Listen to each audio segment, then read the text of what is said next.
You want to hear something that still makes my hand shake? Come on, sit down. Let me tell you about the day a police chief looked me dead in the eye and told me he owned me. 43 years I've been on this bench. You'd think I've seen everything by now, right? But sometimes someone walks in here and says something so outrageous that time literally stops. This morning it was Police Chief Daniel Sullivan. You gotta picture this guy, 6'2", chest like a barrel, uniform pressed as if it were ironed. 30 years on the force, worked his way up from street cop to chief. The kind of man who probably ate nails for breakfast. Now listen, here's what you need to understand about power. There's real power, and then there's the kind of power people imagine they have in their heads.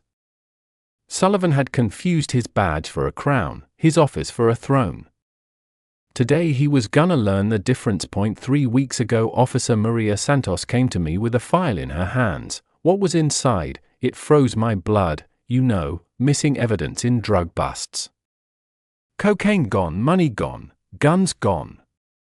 Someone inside the police department was messing with the evidence. This kind of stuff destroys public trust. You understand? You gotta meet Officer Santos. 5 years on the force, honest as they come. Reminded me of my father. Frank, he used to tell me, you do what's right, even if it costs you everything. That's exactly what Santos did. She took the evidence to Chief Sullivan. Figured he'd investigate, clean house, do his job. You know what Sullivan did? He told her to lose the files. When she refused, that's when things got ugly.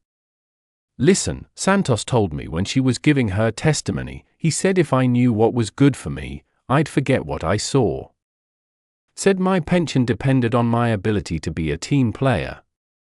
I'm sitting there listening to this, and I can feel my father's spirit getting restless inside me. You threaten a good cop for doing her job? That's not leadership, that's corruption. But there's worse. You know what happened when Santos filed a formal complaint with Internal Affairs? Sullivan shut down the investigation. When she went to state police, he suspended her without pay. When she got a lawyer, he started an investigation into whether she was mentally fit for duty.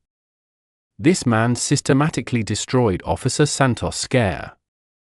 Why? Because she refused to participate in a cover-up.so. Here we are, Tuesday morning, 9:30 a.m.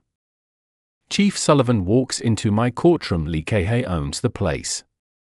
Chest out, chin up, looking around like he's inspecting his personal domain. The charges?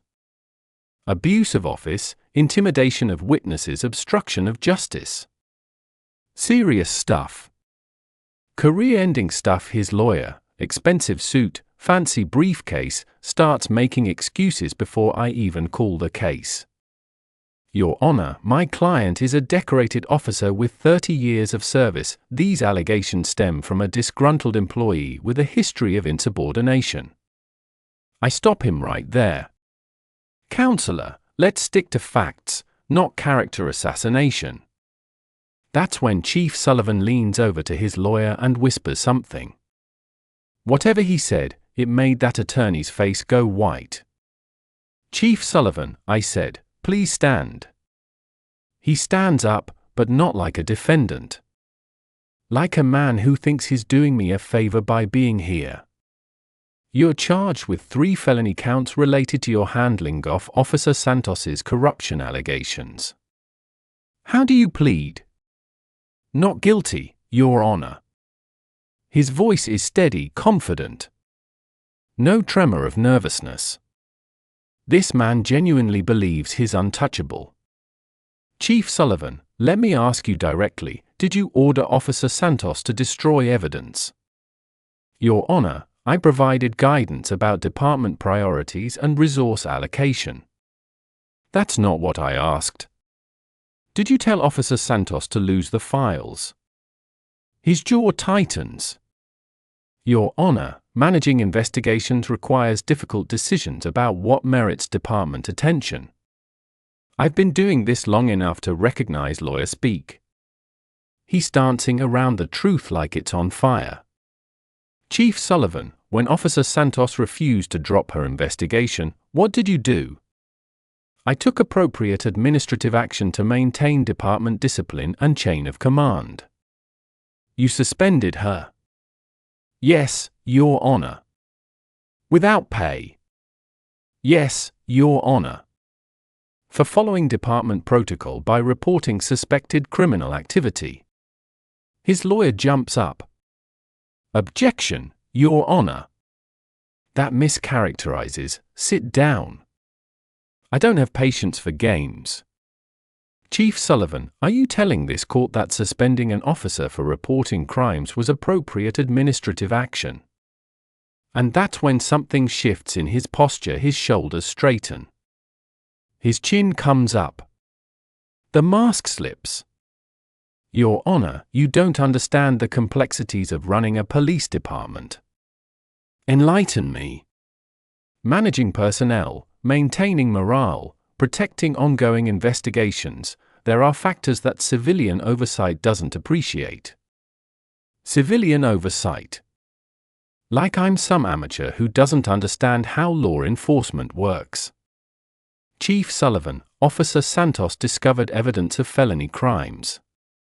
She followed protocol by reporting it to her superior, you. Your response was to order her to destroy evidence. When she refused, you retaliated. How is that protecting anything except the criminals you were supposed to investigate? His face reddens. Your Honor, Officer Santos was exceeding her authority. She was pursuing an investigation that could have compromised ongoing operations.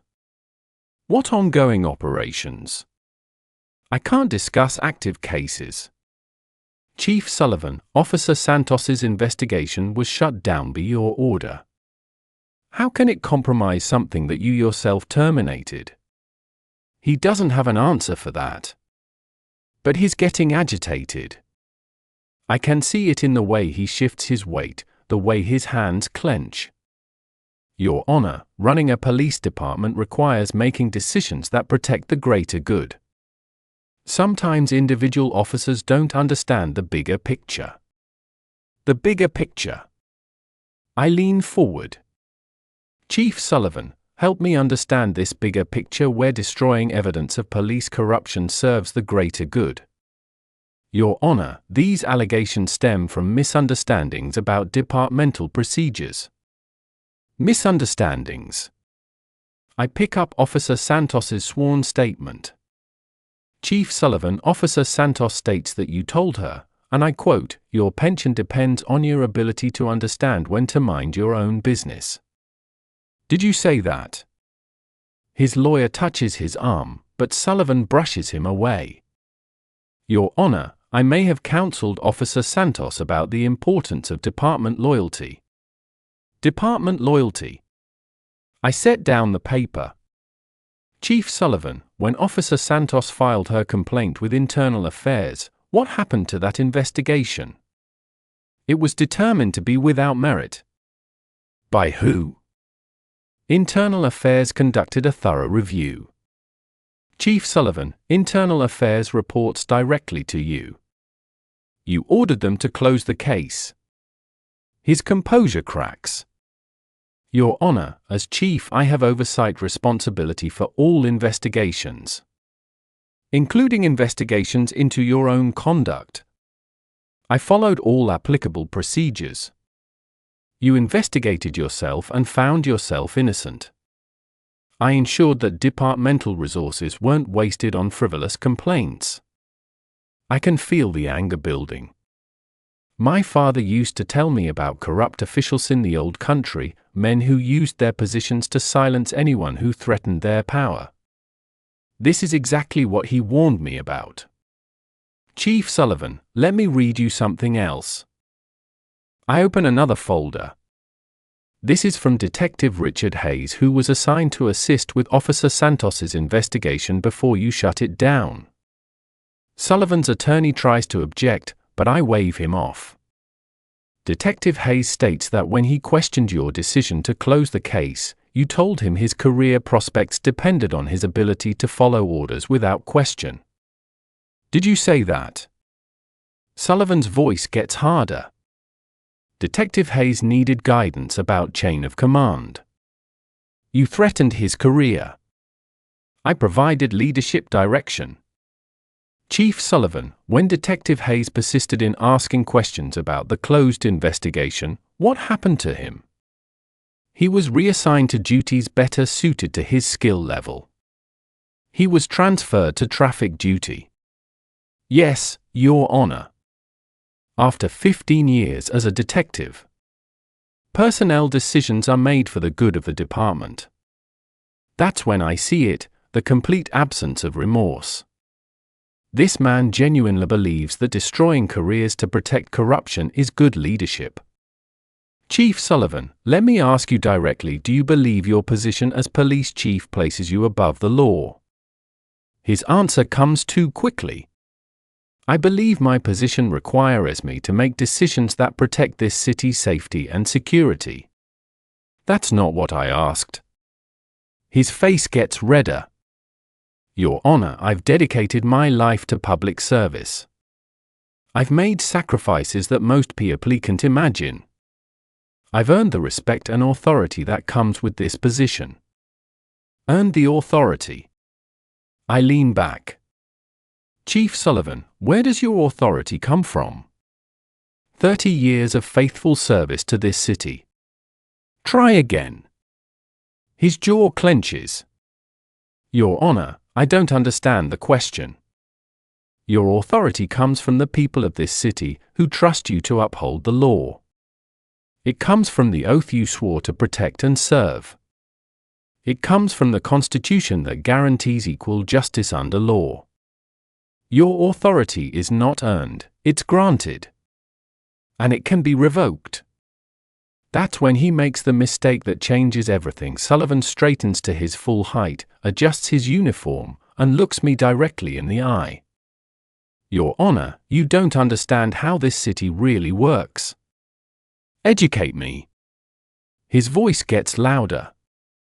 This courtroom, this whole system only works because men like me keep the peace. You sit up there making decisions about things you never experienced. You never had to make split-second decisions with lives on the line. I can feel the temperature drop. Everyone senses what's coming. Chief Sullivan, are you suggesting this court doesn't have authority over you? And that's when he says it. The words that'll end his career. What I'm saying is I run this city. The mayor asks for my advice. City council needs my support. When there's trouble, people call me, not you. Dead silence. His own lawyer's mouth falls open, but Sullivan keeps going. All that arrogance, all that corruption just pours out. 30 years I spent building this. Earning trust. Making this city safer. I decide which investigations matter. I decide promotions. I decide resources. That's not corruption, that's leadership. He points at Officer Santos, sitting in the gallery. That woman threatened everything I've built with her reckless accusations. She would have destroyed department morale, ruined innocent careers, and undermined public confidence in law enforcement. I did what was necessary to protect this city. I stand up slowly. In 43 years on this bench, I've never encountered such open contempt for the rule of law. Chief Sullivan, did you just tell this court that you decide which laws get enforced based on your personal judgment? I told you the truth about how leadership works. Chief Sullivan, you took an oath to uphold the law, not to decide which laws matter. His face turns purple. Your Honor, you have no idea what it takes to run a police department. I don't run a police department. I uphold the Constitution. The Constitution doesn't keep drugs off the street. The Constitution doesn't stop gang violence. The Constitution doesn't comfort families who've lost loved ones to crime. No, I said quietly, but the Constitution prevents police chiefs from becoming dictators who silence anyone who threatens their power. That's when Sullivan completely loses control. Dictator. He slams his hand on the defendant's table. I'm a public servant who's given his life to protecting ungrateful citizens and answering to bleeding-heart judges who've never spent a day in the real world. The bailiff starts moving toward him, but I raise my hand. Chief Sullivan, you're dangerously close to contempt of court. Contempt? He actually laughs. You want to talk about contempt? 30 years watching criminals walk free because judges care more about technicalities than justice. Chief Sullivan, no. He cuts me off. I'm done pretending this system works. I'm done acting like judges who never wore a badge understand what it takes. He spreads his arms wide, like he's talking to the whole world. You want to hold me in contempt for doing my job? For protecting this city from people with their naive ideas? Go ahead. He points right at me. But understand this, I run this city. Not the mayor. Not the council. And definitely not some aging judge who thinks that robe gives him power over men who actually keep the peace. Right then I stopped for 10 seconds. 10 seconds of silence. Nobody breathed. Just the sound of ventilation and everyone's heartbeat. Finally, I spoke. My voice was calm, but it carried a weight that made even the most confident person in that room feel small. Chief Sullivan, I've been on this bench for 30 years. I've heard everything. Lies, excuses, desperation, sometimes real remorse. But what you just said, that was different. Sullivan tried to speak. I raised my finger. The police chief stopped. You exposed yourself. You confessed to believing your badge makes you owner of the justice system. You confess to viewing public servants, including judges, as your property. You confess to running this city not as a servant, but like a sultan. Sullivan tries again. Your Honor, that came out wrong, no. I raised my voice for the first time, not to a shout, but to something harder, sharper. It came out exactly right. Maybe for the first time you told the complete, raw truth. You meant every word. For the charges of abuse of office, intimidation of witnesses and obstruction of justice, I find you guilty on all counts. Sullivan's face drains of color. You are sentenced to 4 years in state prison, immediate forfeiture of all pension benefits and permanent prohibition from law enforcement employment. His legs give out. He grabs the defendant's table for support. For your contempt of court today, including your statement that you run this city and your blatant disrespect for the judicial process, I'm adding an additional year to your sentence. His attorney finally finds his voice. Your Honor, my client has served. Your client just confessed to systematic abuse of power and openly declared his contempt for constitutional government. 5 years. I look directly at Sullivan, who's now sitting in his chair like a broken man. Chief Sullivan, you asked me to understand how this city really works. Let me explain it to you. I step down from the bench, something I rarely do, and stand at floor level. This city works because we have laws that apply to everyone equally. It works because no one, not police chiefs, not mayors, not judges, is above those laws. It works because when someone abuses their power, they face consequences. I return to the bench. You didn't run this city, Chief Sullivan. You served it. And you failed that service the moment you chose corruption over justice. The bailiff approaches Sullivan, who's staring at the floor in complete shock. Officer Santos, I call out to the gallery.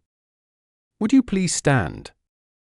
She stands, still in her dress uniform despite being suspended. Officer Santos, effective immediately, your suspension is lifted.